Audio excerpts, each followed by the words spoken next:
going on, everyone? Okay, I just got back from seeing the Marvels and I have some thoughts. Now, I'm gonna go right off the bat and just say, before I get into it, it's not as bad as everybody is making it out to be. And I'm not sure why, Captain Marvel or the Marvels is getting so much heat, but I don't think it deserves it. And there's a couple of points that I'm gonna point out here, but it really isn't that bad. Like I said, I'm gonna just go out and say it. I give this a solid, probably like a 7.5 out of 10, and I have my reasons why. So with that being said, let's get into it. Here we go.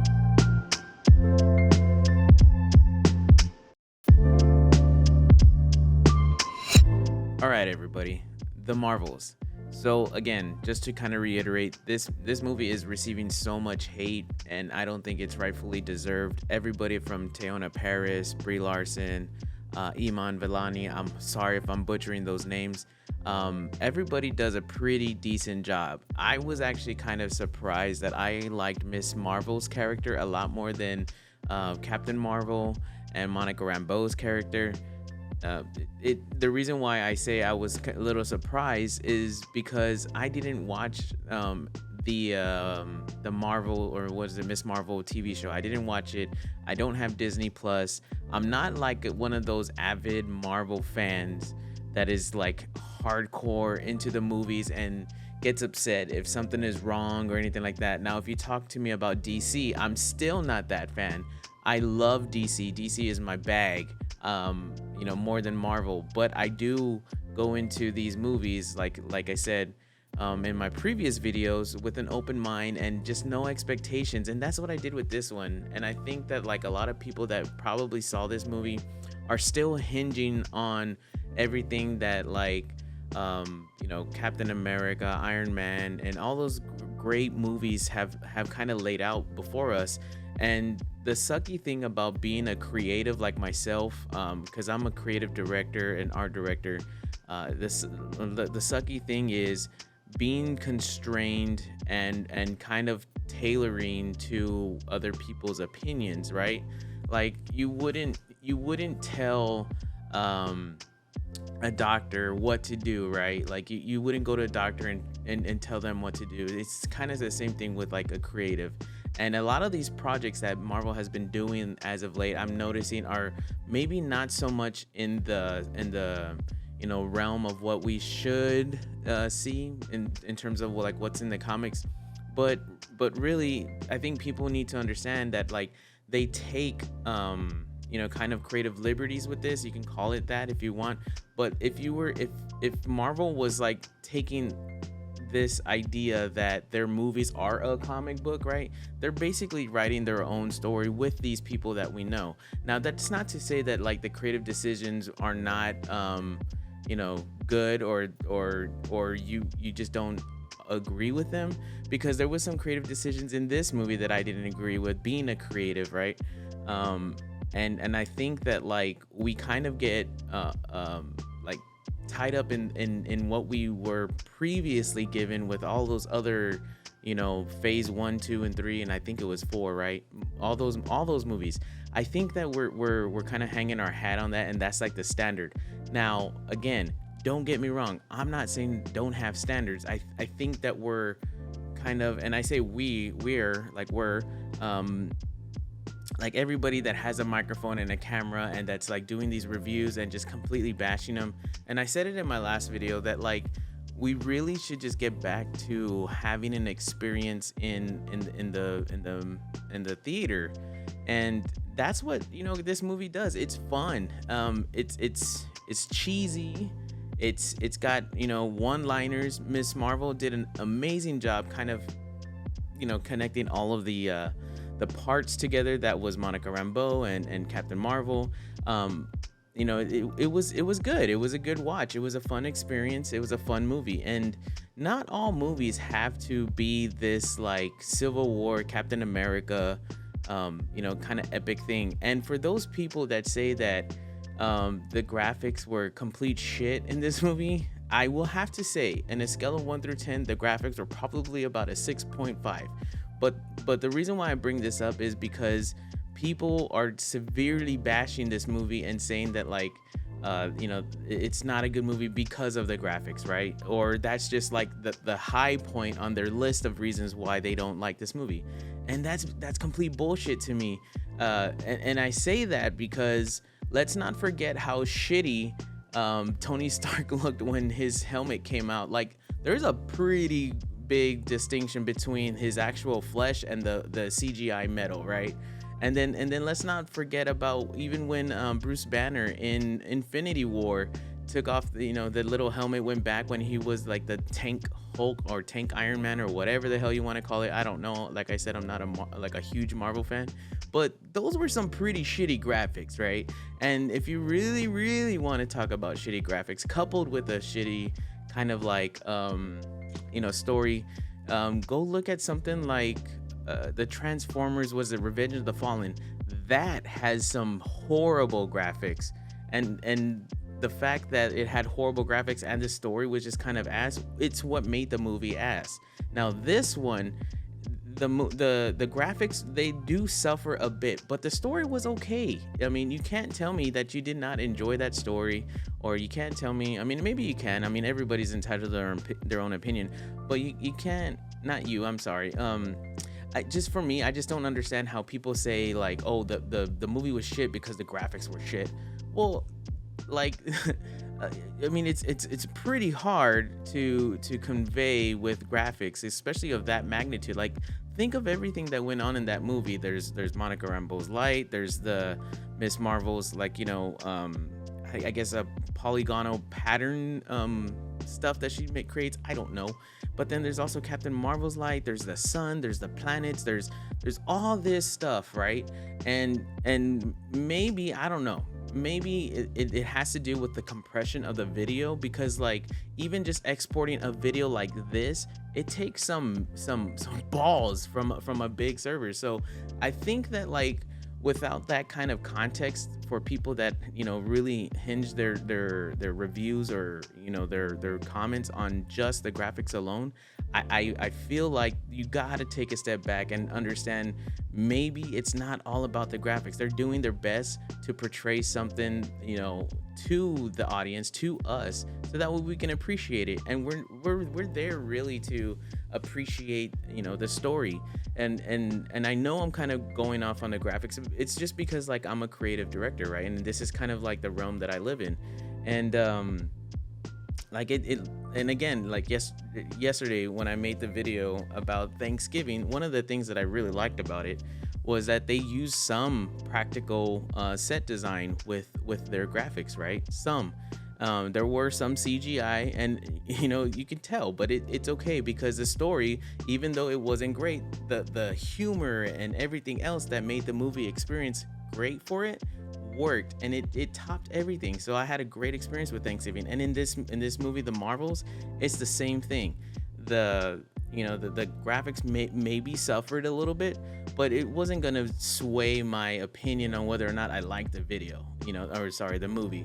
So I really hope that people can understand that kind of concept and get behind that as you go into these Marvel movies, because I really feel like we were spoiled with how amazing Marvel was able to put together these different films and kind of cohesively make them work together.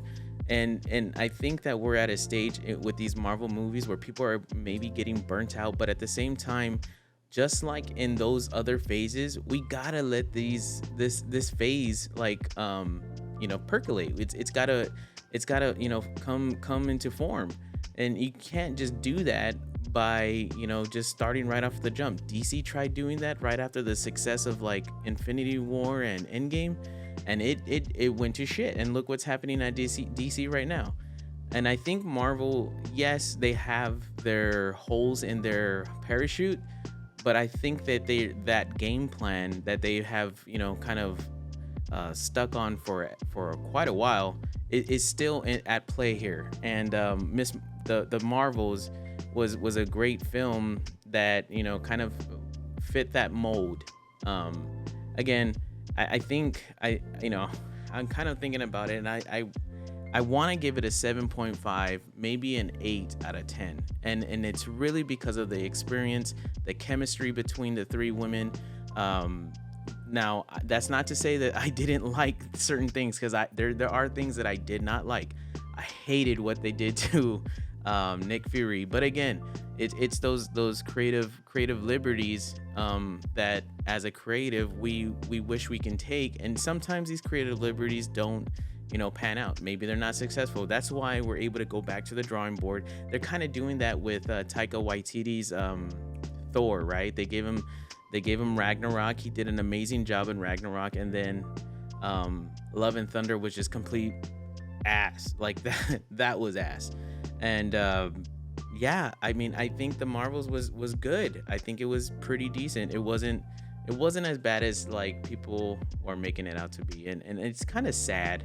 And it makes you kind of wonder the reasoning behind that. I don't want to go into like the whole suspicion kind of thing, but it's a little bit sad, and I really do hope that they kind of flesh out the Captain Marvel, Miss Marvel, and Monica Rambeau character.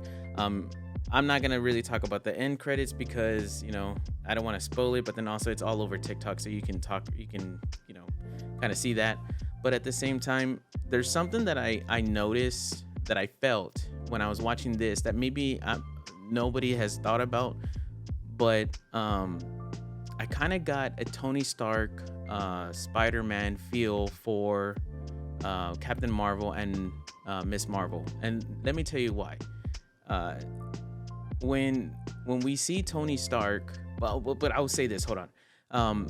This one is a little bit more gonna be more impactful than Tony Stark and Spider-Man, and the reason why I say that is because when we see Tony Stark, he brings in Tom Holland's Spider-Man, right? And he immediately knows, like, hey, this is a kid. I gotta kind of take him under my wing. He's not there yet. So, in Civil War, he takes a risk, right, of bringing him into the supposed Avengers, but broken Avengers. But then, like, when Infinity Wars happens, he takes it pretty hard because he's like, fuck, I just involved this kid, and we all know what happened there. And that there's kind of a parallel here. But it may or may not happen in the future. But think about this. Monica Rambeau and Carol Danvers, had that kind of relationship. She calls her Aunt Carol, right? And that's pretty touching. That's why I say that this relationship, it goes a little bit further. So when Monica goes away in this movie, sorry, spoilers, you see Carol move back home. That's kind of like the theme of this movie, and it was awesome. She moves back home, but who does she move back home to? She moves back home to Miss Marvel, and that was pretty cool to me. So you kind of see her take this new role, because I think at this point, in every instance that we've seen Captain Marvel in, she's kind of like a little bit standoffish. She doesn't really show too much emotion. She's kind of like, but you kind of see her softening up to this kid because she wasn't able to come home to Monica Rambeau. Now she's home to Miss Marvel. So that's kind of what I saw, and I think, and not that I hope, but I think that's gonna play a role later on. I think Carol Danvers is probably gonna have like a stronger connection with Miss Marvel, and then I mean I know that's kind of far-fetched. It could be very well, but it's okay. That's why we're here. We're here to talk movies. But yeah, guys, again, it was a pretty good movie. It was pretty decent. Go see it. Develop your own opinion.